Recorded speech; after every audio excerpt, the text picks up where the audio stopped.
Welcome back today match prediction and highlight. তো কেমন আছো তোমরা? আজকে আমি আলোচনা করবো Pakistan super league 2024 match number 15 নম্বর ম্যাচ, যেটা খেলা হবে Karachi king versus Islamabad United.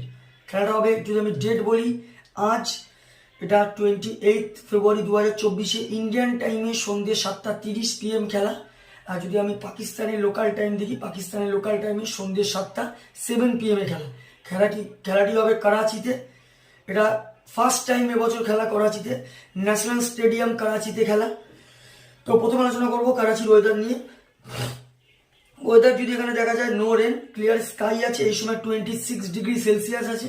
Pick যদি আমি ক্যালকুলেশন করি, তো এখানে একটা কথা বলবো, যেহেতু এই ইয়ারে ফার্স্ট ম্যাচ খেলা, তার উপর আবার করাচিতে হাই স্কোরিং রান হয়, চেজ হয়, 200 বিলো 200 চেজ হয়ে যাবে এটা আশা করি। 200 অ্যাবোভ হয়ে গেলে ডিফিকাল্ট হয়ে যাবে, 210 215 ডিফিকাল্ট, 220 ডিফিকাল্ট, বিলো 190 থেকে 200 এর মধ্যে চেজ হয়ে যায়। এখানে ডিউ একটা বড় ফ্যাক্টর আছে এই মাঠে। টস জিতে ফিল্ডিং নিতে হবে, ফিল্ডিংটা টস হলো এখানে ভাইটাল, টস যেত আর ফিল্ডিং নাও।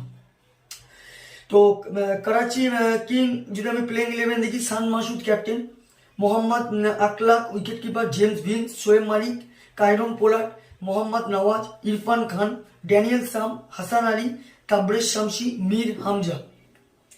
ইসলামাবাদ ইউনাইটেড যদি আমি প্রেডিক্ট 11 দেখি, Colin Munro, Jordan Cox, Agha Salman, Shadab Khan captain, Azam Khan wicket keeper, Tymal Mills, Imad Wasim, Faheem Ashraf, Hunain Shah, Haider Ali আর নাসিম শাহ। দুটো টিমের আমি প্রেডিক্ট 11 বা প্রবাবিল 11 বলেই দিলাম। লাস্ট ম্যাচ যদি Karachi king last match win হয়ে আছে লাহোর ক্যালেন্ডার্সের কাছে। করাচি কিংয়ের হয়ে লাস্ট ম্যাচ সব থেকে হাই স্কোর করে কাইরন পোলার্ড 58 রান। আর যদি বোলিং পারফর্ম দেখি, সব থেকে উইকেট টেকার ইকোনমিক বল করে হাসান আলী 29 রান দিয়ে 2 উইকেট নেয়। Islamabad United last match lost হয়ে আছে পেশোয়ারের কাছে। ইসলামাবাদ ইউনাইটেড হয়ে লাস্ট ম্যাচ সব থেকে high score Azam Khan 75 run.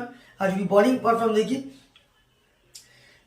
সব থেকে উইকেট টেকার ইকোনমিক বল করে সাদাফ খান 28 রান দিয়ে 2 উইকেট নেয়।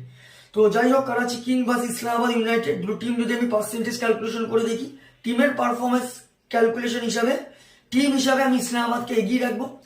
ইসলামাবাদকে 60% দেবো, 40% করাচি কিংকে দেবো। আর যদি পারফরমেন্স হিসাবে দেখি, তো পারফরমেন্স দুটো টিমই খারাপ দিচ্ছে না, দুটো টিমকে আমি 50-50 দেবো।